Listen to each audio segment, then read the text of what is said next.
দর্শক, আপনারা দেখতে পাচ্ছেন আজকে ঢাকা সদরঘাট চরমনাই মুজাহিদ এবং চরমনাইওয়ালাদের দখলে। তারা ঢাকার বুকে এসেছে। পিআর পদ্ধতির নির্বাচন, দেশে একটি সুষ্ঠু অবাধ সুষ্ঠু নির্বাচন তারা চায়। এজন্য সারা দেশ থেকে লক্ষ লক্ষ তৌহিদ জনতা আজকে ঢাকার বুকে ছুটে এসেছে। আপনারা দেখতে পাচ্ছেন হাজার হাজার লক্ষ কোটি তৌহিদি জনতা এই ঢাকার বুকে ছুটে এসেছে। শুধু সবার একটাই দাবি, সুষ্ঠু এবং নিরপেক্ষ পিআর পদ্ধতিতে নির্বাচন চায়।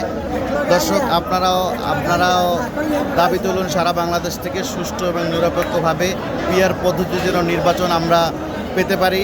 এজন্য সারা বিশ্বে আপনারা একে আওয়াজ তুলুন, বাংলাদেশে সুষ্ঠু এবং অবাধ নিরপেক্ষ পিআর পদ্ধতিতে নির্বাচন চাই ইনশাআল্লাহ। এটাই আমাদের দাবি।